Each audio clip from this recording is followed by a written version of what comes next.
Bueno, hoy cuando ustedes se vayan a sus casas, uno de estos 4 señores va a haber sido la persona más interesante de la noche. Uno de estos 4 señores va a ser el que dio la mejor presentación, uno la presentación más útil, pero todos van a coincidir conmigo que yo voy a ser el ganador absoluto e indiscutido en la categoría títulos más largos y confusos de conferencia. Pero lo que vamos a hablar en esta conferencia es qué pasó en la industria financiera en los últimos 10 años y qué va a pasar en la industria financiera en los próximos 10 años. Es eso. Y por supuesto, acá no tenemos tiempo, podría hacer un ensayo a alguien de horas de esto, pero yo lo voy a resumir en una imagen. ¿Qué pasó en la industria financiera en los últimos 10 años? Y es esto. Todos los bancos son iguales. Yo hace 20 años trabajaba en un banco muy grande, en un área muy estratégica, y todos los bancos eran completamente diferentes. Había teoría, había estrategia, había bancos que creían en el producto locomotora. Hay que vender un producto, traer al cliente y después lo rentabilizamos, pero hay que tener un producto muy atractivo. Y hay otros que decían, gente igualmente inteligente, decía, la única vinculación que existe es en el origen, hay que traer al cliente con todos los productos del primer día, que es cuando estamos haciendo el esfuerzo. Y esos eran realmente genios intelectuales en discusiones abiertas y los bancos por eso eran todos muy diferentes. Y alguien hacía una sucursal de empresas sin individuos porque creía en la especialización y otro hacía una sucursal mixta porque creía en el cross-sell. Toda esa teoría estaba explícita, pero la estrategia de todos los bancos en los últimos 10 años fue la misma.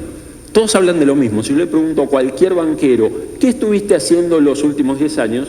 Me dice esto, transformación digital.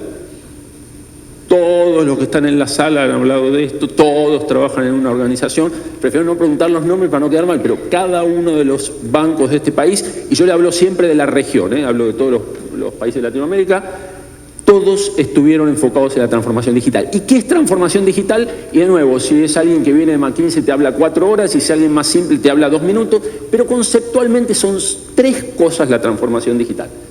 Y la primera es un aumento en la funcionalidad de los canales no humanos. Tenemos que distribuir más barato, el telefonito tiene que hacer lo que antes hacía el ejecutivo. Era eso. Hablamos mucho, pero es eso. La segunda es aproximación en propuesta de valor y comunicación a una fintech. Todos son cool ahora. Yo trabajaba en un banco, una vez sonreí, casi me degradan. Eran las instituciones más serias y amargadas del mundo. Hoy todos son cool. Hoy todos hablan igual, todos son divertidos. Todos los bancos del mundo. Y lo tercero, hay cambios en la organización y en las metodologías. Ahora es todo ágil. Antes, para desarrollar un software, había tipos pensando durante 2 años, cuando terminaban de elaborar el documento funcional, se había muerto alguno de los participantes del proceso y nadie veía terminar el proyecto. Hoy es ágil, conversamos y cometemos un montón de errores bien caros lo más rápido posible, que es parte de la filosofía ágil. Entonces, estas son las 3 cosas. Transformación digital son estas 3 cosas. Aumento en la funcionalidad del telefonito o del canal no humano, aproximación en la propuesta de valor y en la comunicación a una fintech y metodologías ágiles. ¿Y cómo le fue a los bancos en esto? Y lo primero es que tuvieron un éxito absoluto en los medios. Absoluto. Y se lo voy a demostrar. La primera es esta, y acá es donde no puedo fingir más que soy joven. Este es el porcentaje de transacciones y operaciones que pueden hacerse en canales no humanos. En el año 2008, el 12%, una de cada 8 operaciones se podía hacer en un mobile. Hoy hay muchos bancos que solo operan en mobile y los bancos que están peor, el 30-40% de las cosas uno lo puede hacer en el teléfono. Entonces, realmente fuimos exitosos como industria haciendo esto. El segundo es que el mobile aparte hace cosas que antes las sucursales no hacía. Hoy un mobile te dice, por ejemplo, puede decirte el valor de tu casa para la hipoteca, si es el momento de vender, cuántos son tus emisiones en tu consumo, cosas que ni se nos habían ocurrido hace 15 años, honestamente. Entonces no solo estamos en un proceso de sustitución de los canales más caros, sino que aparte estamos creando cosas nuevas de esa tecnología. Lo segundo es esta comunicación y esta propuesta de valor más parecida a la de fintech, Y lo primero es que el 93% de los bancos de la región te dan una cuenta digital sin requisitos, gratis, que abrís con tu cara en el teléfono y que antes era ultra sofisticado y hoy se juntan 3 chicos y a las 48 horas te hicieron un aplicativo que te permite abrir una cuenta. Esa es la verdad. Los bancos todos tienen esa oferta. Pero aparte cambiaron la comunicación. A mí me gusta esta foto, que es la misma foto, o sea, voy a decir medio indistinguible, y no quiero ofender a nadie, pero tomamos algunas también aquí del país, hay otras que no son del país, pero a mí me costaría, antes yo veía una foto y decía, este es de este banco. Era muy notorio el color, la forma. Hoy para mí es indistinguible. Y ahí tienen algunos, pero acá hay bancos públicos, bancos privados, bancos más chicos del exterior, y todos tienen esta aproximación cool, divertida, informal, mucho tatuaje. Yo trabajé en un banco en México hace 20 años y le hacían a la gente la revisión médica y si tenía tatuaje no podía entrar. Hoy la cara del banco tiene tatuaje en el cuello. Es un cambio fundamental. Y fue un cambio deliberado. Quisimos hacer esto, hablamos de esto durante mucho tiempo. Y finalmente, el porcentaje de bancos que declaran aplicar metodologías ágiles, el 91%. Aldo hablaba de las oportunidades de inversión y yo pensaba que si yo hubiera sido realmente visionario, hubiera comprado acciones de cualquier empresa que venda post-its. Porque todos los bancos del mundo se compraron todo el stock de post-it para pegar ideitas en la pared y esto es lo que vamos a estar haciendo. Entonces realmente hoy es Scrum Master, un montón de cosas. Todos hicimos esto, los bancos tuvieron éxito en esto, se lo propusieron y lo hicieron increíble. Pero los bancos no viven de los medios, viven de los fines. ¿Cómo les fue a los bancos en los fines? Y esta que van a ver ahora, yo pongo que hay ausencia de evidencia de éxito, que es mi forma, los bancos son mis clientes, entonces no quiero ofenderlos, pero ausencia de evidencia de éxito es una frase que se puede decir más corta, con respecto a los objetivos finales. Déjenme mostrarle un dato que los va a sorprender probablemente. A la izquierda, bancos tradicionales. A la derecha, bancos digitales o neobancos. Y creo que no se ve nada, hay un montón de gente haciendo carita de así. Pero yo les digo lo que dice ahí. Los bancos tradicionales en promedio en el mundo ganan $12 por persona por mes. Los bancos digitales en promedio pierden $1,50 por mes por persona. De 776 bancos digitales en el mundo, solo 14 ganan dinero y solo 2 pueden devolver el capital. Todos corrimos en una dirección que no necesariamente era la que... O sí, tal vez queríamos correr ahí, pero no se parece al estilo de banco. Cuando yo trabajaba en banco, antes de gastar un peso había 40 personas hablando del repago. Y acá corrimos un poco en esta dirección, tal vez sin reflexionar en el punto final. Y a mí me gusta este dato. Yo una vez hablé con el CEO del Grupo Santander y él me dijo una frase muy buena. Me dijo, Julián, yo no entiendo nada de este mundo tuyo, de la inteligencia, de la base de datos, pero yo miro mi agenda. Y yo el año pasado miré mi agenda y el 50% del tiempo lo dediqué a la transformación digital. Y miré al final de año qué porcentaje del pool de revenue de la industria financiera tenían los bancos digitales. Y era 0. Y cuando yo miro 5 años después eso, sigo ocupando 50% del tiempo y sigue siendo 0. Cuando yo hago el promedio de todos los bancos, por supuesto que hay bancos que sí ganan, unos pocos, pero 0. ¿Sí? De nuevo, esa insistencia de correr en una dirección que puede tener muchas razones, pero la razón no fue el alcance de los resultados finales de una organización. Pero hubo aprendizajes. Está mal hablar de promedios. Cuando yo digo en promedio no ganan, estoy dejando mucha información afuera. Entonces les voy a contar acá qué aprendizajes tuvo la industria, qué funcionó y qué no funcionó.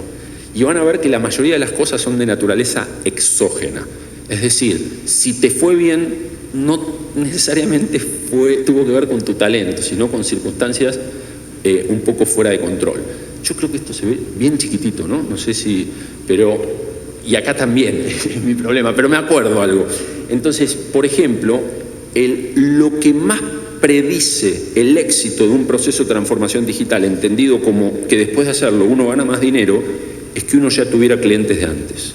El ejemplo más paradigmático es Mercado Pago, tenía Mercado Libre. Obviamente Mercado Pago hizo un montón de cosas bien, pero sin Mercado Libre no hubiera ganado dinero. El segundo tiene que ver, por ejemplo, con algo que se llama el Beit Gap. El Beit Gap es la cantidad de gente bancarizada versus la cantidad de gente con telefonía. Y en definitiva lo que nos dice es cuánta gente hay en un país en valor absoluto, 50, pero que tienen un teléfono. Y obviamente China, Brasil e India tienen números enormes y ahí es donde se fue la inversión y ahí es donde ganaron plata. Hay muchísimo más de acá, pero esto seguramente se los dejaremos para que después lo vean, pero hay algunos aprendizajes interesantes. Por ejemplo, bancos que utilizaron los bancos que tuvieron más éxito construyeron su propio software o compraron software de súper nicho. Y los bancos tradicionales, y que no les fue tan bien, compraron software más genéricos y los trataron de adaptar y generaron entropía tecnológica. Pero bueno, esto fue qué pasó en la industria financiera en los últimos 10 años, muy rápido, y a ustedes les interesa más qué pasará en la industria financiera en los próximos 10 años. Muy bien, muchas gracias. Y yo quiero decir el NIDEA, qué significa el NIDEA y cuánta honestidad intelectual hay en el NIDEA. Primero, para quien piensa que esto es pereza intelectual de no querer comprometer nada, y menos frente a gente que se dedica a prever y con mucho más éxito que yo, déjenme darles 3 visiones. Me gusta mucho leer y me gusta mucho la historia, y a mí siempre me gusta mostrarle a la gente estas 3 imágenes. Cuando uno piensa que pensar en el futuro es simplemente proyectar líneas rectas, yo les muestro, bueno, a la izquierda, Eratóstenes en el año 300 a.C. sabía exactamente la forma de la Tierra y su tamaño, le erró por 1%, midió la distancia, midió trigonometría simple, la sombra que proyectaban 2 obeliscos, uno en Siena y uno en Alejandría, contrató a un tipo para que caminara con un camello y contara la distancia, que era 800 kilómetros, consideró el arco de la Tierra y dijo, esto es una esfera de este tamaño, y le erró por 1,5%, 300 a.C. Esta semana yo vi en Netflix un documental sobre terraplanistas. Tenemos toda la información del mundo. Entonces, si alguien me dice que el conocimiento sube linealmente, yo le diría que es al menos asimétrico.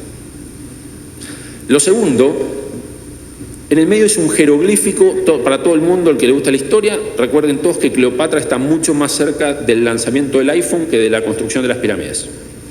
¿Sí? Es una griega del último Egipto. Ese jeroglífico muestra a una persona cortándose el pelo exactamente igual que yo me corté el pelo la semana pasada. Me senté en un lugar, me dieron algo de tomar y alguien se paró atrás mío y cortó el pelo. ¿Cuál fue la evolución del corte de pelo? Y cuando yo nací, que soy más maduro que el promedio, tengo 50 años, los aviones iban de París a Nueva York más rápido que hoy. Entonces no siempre es proyectar una curva, pero más importante es esto, que yo puedo proyectar que mañana va a haber una temperatura determinada en Lima y casi seguro acierto, y que el número de nacimientos mañana va a ser un número mayor a 0. Pero es irrelevante. No hay arbitraje en lo que les puedo decir. Entonces, si yo no les puedo decir nada del futuro, ¿para qué vengo?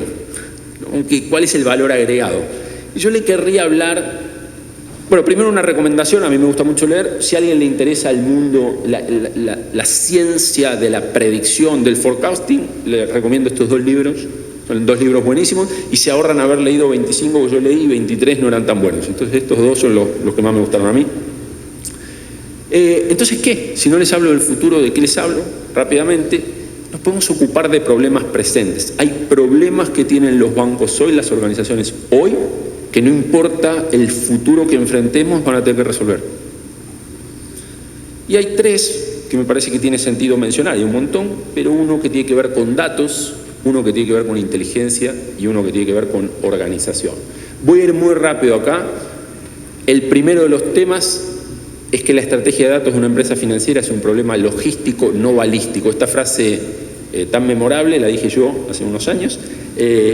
Y tiene que ver con esta obsesión. Yo a veces cuando hablo a mí me gusta mucho la historia militar. ¿Y alguien leyó este libro?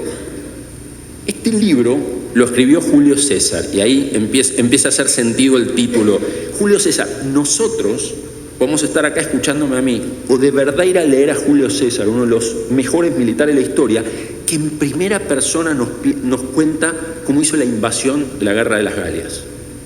Hablar es como con telepatía, nos cuenta algo que tiene en la cabeza 2000 años antes y nos lo cuenta a nosotros.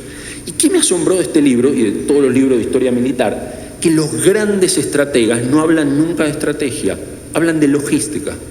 Si uno no le puede dar agua a su ejército en el desierto, no necesita un enemigo para perder el ejército. En 96 horas no tiene soldados.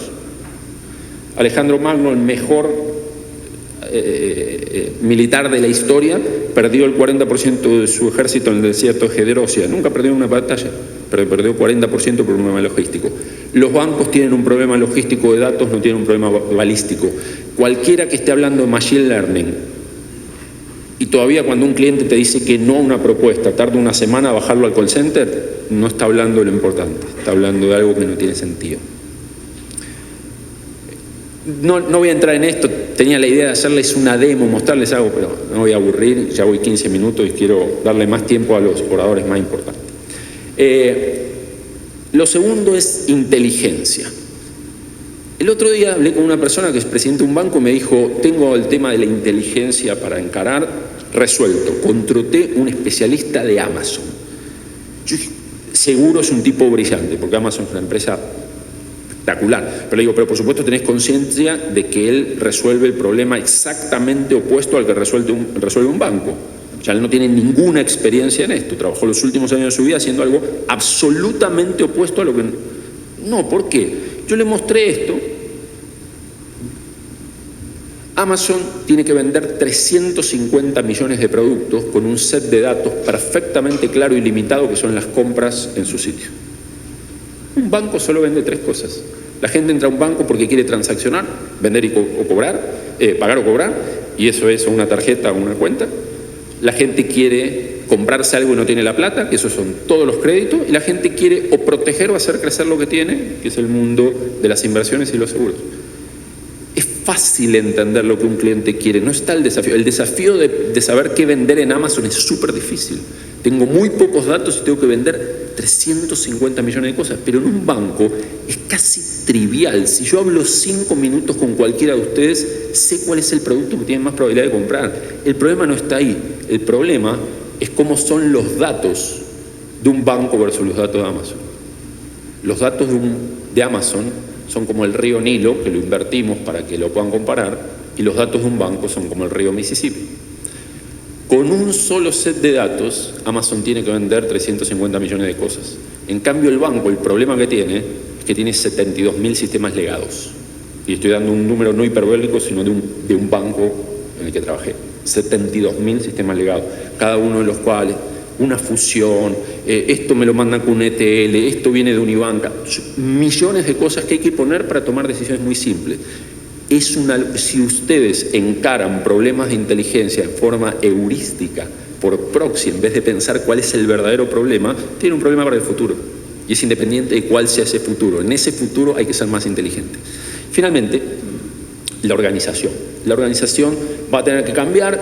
Y acá está Ronald Coase, y hoy estuvimos hablando al mediodía de Ronald Coase y del teorema de Coase, y yo soy economista y tengo la suerte de haber sido muy malo en eso, entonces me fue mejor en la vida privada, pero me acuerdo de algunas cosas. Y una de las cosas es que Coase hablaba de la empresa. Yo me acuerdo de una frase que me llamó la atención cuando era chico, que decía que la empresa existía porque los costos de transacción adentro eran más bajos que los costos de transacción afuera, que cuando uno miraba toda su teoría lo que decía era que si yo soy una empresa grande, tengo la fuerza para bajar mis costos porque tengo economía de escala. Y eso es mentira. Eso fue verdad durante un montón de tiempo, pero déjenme decirles algo que ustedes van a decir, sí es verdad ahora. Claramente uno de los bancos más grandes de este país puede comprar computadoras más baratos que 2 chicos. Pero 2 chicos con acné en el garage de su mamá construyen software más rápido que cualquier banco de este país. Y ustedes van a tener que resolver esa organización si quieren existir en el futuro. Van a tener que organizarse de manera tal de que las decenas de miles de personas que trabajan en un banco tengan la velocidad de esos 2 chicos o mayor, no muchísimo menor como es el caso. Y este es un ejemplo de que esto es absolutamente inherente al tamaño. A la derecha, Facebook y Microsoft y la cantidad de personas que tienen. A la izquierda, Instagram, OpenAI o ChatGPT y WhatsApp. Cuando Facebook o Microsoft compraron las empresas de la izquierda, Instagram tenía 13 personas. Hoy Instagram vale más que Facebook. Tenía 13 personas contra 86.000. Facebook no podía hacer con 86.000 lo que 13 hacían. 221.000 tiene Microsoft. Tuvo que comprar a las 120 personas de ChatGPT. ¿Por qué no lo hizo él? Porque no puede. Ese es uno de los desafíos a resolver. Y no les quiero sacar más tiempo, tenía preguntas, no sabía si había etapa de preguntas acá, no sé si funciona así, pero por las dudas que no haya preguntas, ahí está mi LinkedIn y ahí está mi WhatsApp, y el que quiere me pregunta, y es mucho más cómodo que estar acá, que les da vergüenza de repente levantar la mano. Muchísimas gracias por la invitación.